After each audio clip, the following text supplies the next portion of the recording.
Horror कहानियाँ खून की प्यास पार्ट 2। और उसके बाद वो जंगल एक बार फिर से सुमन की चीखों से गूंज उठा। लेकिन आज की रात सुमन की चीखों को सुनने वाला वहां पर कोई भी नहीं था।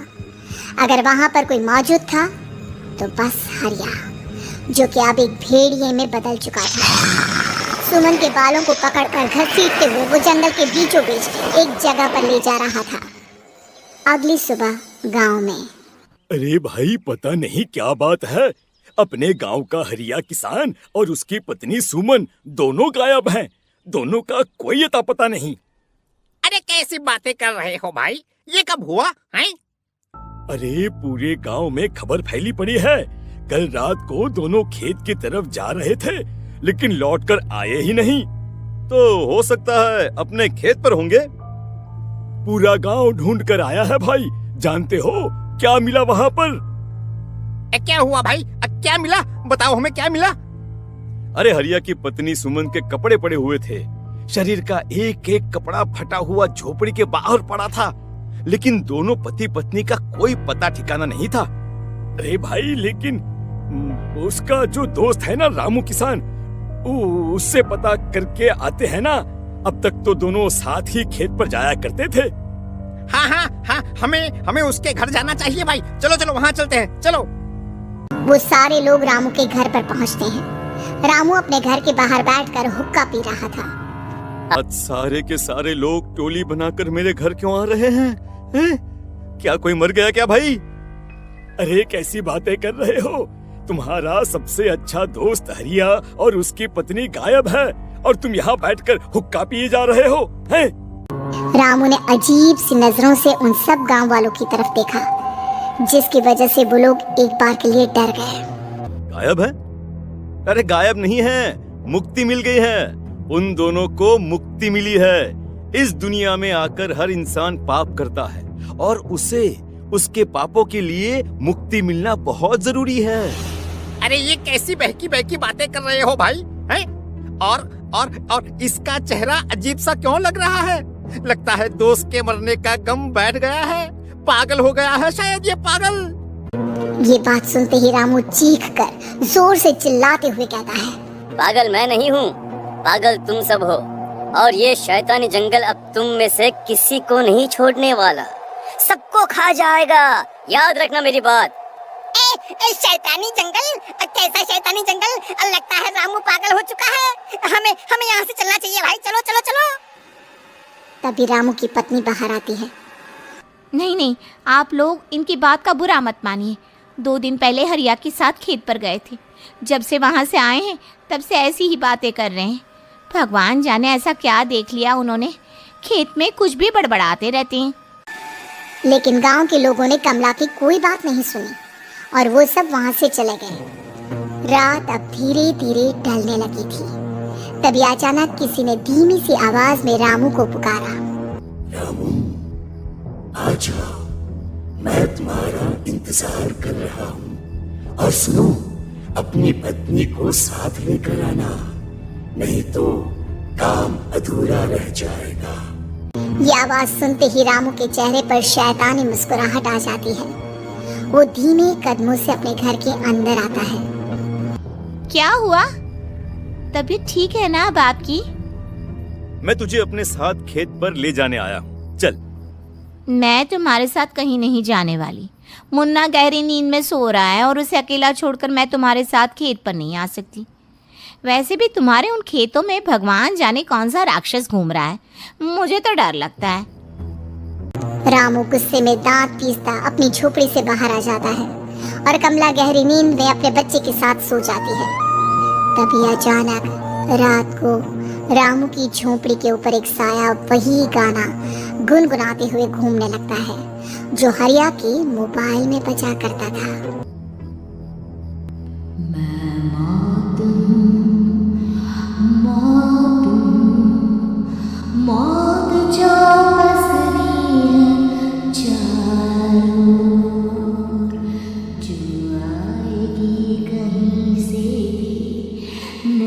जाएगी सबको, मैं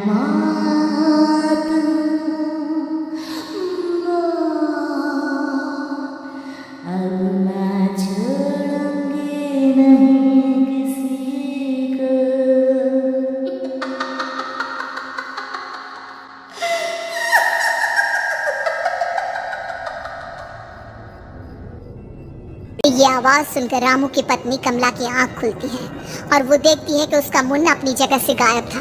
कमला चीखते हुए बाहर दौड़ कर आती है। वहां पर उसने देखा कि रामू ने अपने बच्चे को झोपड़ी के बाहर एक पेड़ से उल्टा लटकाया हुआ था और उसका बच्चा चीख चीख कर रो रहा था। वहीं दूसरी तरफ एक साया बच्चे के ठीक नीचे आग जलाकर उसके चारों तरफ हैवानों की तरफ नाच रहा था। छोड़ दो मेरे बच्चे को। अरे क्या कर रहे हो तुम? शर्म नहीं आती तुम्हें अपने ही बच्चे को इस तरह मौत के हवाले करते हुए? अपना बच्चा? किसने कहा ये मेरा बच्चा है? अरे ये तो उस रामू की औलाद है, इस गांव के किसान रामू की, और मेरी दुश्मनी इस गांव के हर इंसान के साथ है। क्या कैसी बात कर रहे हो तुम? और ये औरत कौन है? ये मेरे बच्चे को खा जाएगी। तभी अचानक से उस साया ने एक बेहद खतरनाक दिखने वाली औरत का रूप ले लिया और उसकी आंखों से आग निकल रही थी। सही पहचाना तूने, मैं तेरे बच्चे को खा जाऊंगी। अगर तू अपनी इस हैवान पति रामू के साथ जंगल नहीं आई तो मैं तेरे बच्चे को खा जाऊंगी। लेकिन क्यों? आखिर क्या चाहती हो तुम मुझसे? मुझे जंगल क्यों ले जाना चाहती हो? औरत बुरी तरह से ठहाके मार मार कर जोर जोर से हंसने लगी और साथ में रामू। ये तो तुझे वहाँ चलने के बाद ही पता चलेगा ना। अगर तू नहीं आई तो थोड़ी देर में तेरा ये बच्चा आग में जलकर मर जाएगा। चल जल्दी। नहीं नहीं, मेरे बच्चे को छोड़ दो। तुम जहाँ कहोगे मैं तुम्हारे साथ चलने के लिए तैयार हूँ। और उसके बाद उस बच्चे को झोपड़ी में लिटाकर आगे आगे वो साया चल रहा था और उसके पीछे पीछे रामू अपनी पत्नी के बाल पकड़कर उसे घसीटते हुए जंगल की तरफ ले गया। जंगल में जाने के बाद कितनी खूबसूरत हो तुम। आज की रात बस तुम और मैं एक दूसरे के साथ रहेंगे। मुझे तुमसे बहुत डर लग रहा है। तुम्हें क्या हो गया है? तुम तो बिल्कुल ठीक थे। वो होगा जो हमारे बीच होना चाहिए। तो आओ आओ अपने आप को मेरे हवाले कर दो। कमला ने डर की वजह से अपनी दोनों आंखें कसकर बंद कर ली थी। रामू ने बुरी तरह से चीख कर कमला से कहा, आंखें खोलो अपनी और मेरी तरफ देखो। कमला ने जैसे ही अपनी आंखें खोली उसने देखा कि रामू एक खतरनाक खूनी हैवान में बदल चुका था। कौन हो तुम? जाने दो मुझे। क्या चाहते हो मुझसे? वही जो एक आदमी एक औरत से चाहता है। मैं तुम्हारा पति रामू नहीं बल्कि इस जंगल का एक भेड़िया हूँ और आज की रात तुम्हारे खून से अपनी प्यास बुझा जाऊं। और उसके बाद वो जंगल कमला की दर्दनाक चीखों से गूंज उठा। अगली सुबह कमला के कपड़े भी जंगल में उसी तरह पाए गए जैसे कि सुमन के पाए गए थे। इस घटना के बाद पूरे गांव में दहशत का माहौल था। अपने माँ बाप की मौत और गांव में हो रहे इस तरह की घटनाओं की खबर सुनकर किशन शहर से गांव लौट आया था। अपने माँ बाप की बेदर्द मौत की वजह से वो बहुत परेशान था। तभी अचानक उसे अपने घर में खाट के नीचे पड़ा हुआ वो मोबाइल फोन मिला जो उसने अपने पापा हरिया को गिफ्ट किया था। अरे कितने प्यार से पापा के लिए मोबाइल फोन लेकर आया था। इसे एक दिन भी काम में नहीं ले पाए। और आखिर कौन है जो गांव में इस तरह की हत्याएं कर रहा है? क्या है इन सब के पीछे? क्या है? मुझे पता करना ही होगा, वरना एक दिन पूरा का पूरा गांव खाली हो जाएगा। इस गांव में एक भी जिंदा इंसान नहीं बचेगा। गांव के लोगों की मदद करने के इरादे से किशन अपने गांव से दूर एक दूसरे गांव में बहुत बड़े तांत्रिक के पास मिलने के लिए गया। तांत्रिक बाबा, अब आप ही कुछ उपाय बता सकते हैं। भगवान जाने हमारे गांव को किसकी नजर लग गई है। नजर नहीं लगी है, किसी ने तुम्हारे गांव को बद्दुआ दी है। किसी सताई हुई आत्मा का प्रकोप है और अब वो पूरे गांव में किसी को नहीं छोड़ेगी जब तक उसकी आत्मा को शांति नहीं मिल जाती। अरे लेकिन ऐसा कौन है बाबा? किसकी आत्मा है और कैसे मिलेगी उसे शांति?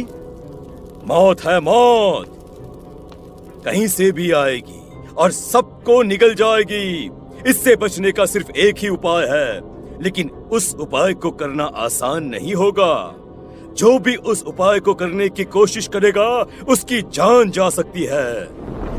भले ही मेरी जान चली जाए, लेकिन मैं अपने गांव के लोगों की जान बचाने की पूरी कोशिश करूंगा बाबा। तो ठीक है फिर, अगली अमावस की रात जैसा मैं कहता हूँ वैसा ही करना। अमावस की रात तांत्रिक के बताए अनुसार किशन अपने साथ केरोसिन लेकर जंगल की तरफ चल पड़ा। उसके हाथ में देवी के मंदिर का सिंदूर भी था। किशन जंगल के बीचों बीच पहुंचा। ये देखकर उसकी आंखें फटी की फटी रह गई। वहां एक उबलते पानी का तालाब था और कई लोगों की लाश लटक रही थी। किशन के माँ बाप की लाश भी वहीं थी। माँ, बापू, क्या हो गया? ये क्या हो गया? तभी वहां पर एक औरत और आदमी आते हैं। उन्हें देखकर किशन चौंक जाता है। गोपाल काका, आपकी तो 5 साल पहले मौत हो गई थी। और निर्मला काकी, आप? मौत तो हो गई थी, लेकिन तुम ये नहीं जानते कि हमारी मौत कैसे हुई थी। क्या कहना चाहते हैं आप? कुछ नहीं, बस ये जान लो कि अब इस गांव में कोई जिंदा नहीं बचेगा। लेकिन क्यों काकी? क्योंकि 5 साल पहले इन गांव वालों ने मुझे डायन बताकर पत्थर मार मार के मार डाला। मेरी कोई गलती नहीं थी। गांव का एक बच्चा क्या लापता हुआ, सारा इल्जाम मेरी पत्नी पे डाल दिया। और जब मैंने निर्मला की जान बचाने की कोशिश की तो मुझे भी मार डाला। आपके साथ ये बहुत गलत हुआ काकी, लेकिन आप जो कर रहे हैं वो भी सही नहीं है ना? तुम यहाँ से चले जाओ वरना तुम भी नहीं बचोगे। हमारी आत्मा पिछले 5 साल से मुक्ति के लिए भटक रही है। चले जाओ यहाँ से। मौका देखकर किशन सिंदूर उन दोनों के ऊपर डाल देता है। उनका शरीर जलने लगता है और वो भयानक तरीके से चिल्लाने लगते हैं। अगले ही पल किशन उनके ऊपर केरोसिन डाल देता है और वो दोनों जल जाते हैं। किशन अपने माँ बाप और दूसरी लाशों का अंतिम संस्कार करवाता है और अपने घर लौट आता है। लेकिन वो अभी भी इस बात से अनजान है कि मोबाइल अभी भी बज रहा था। मैं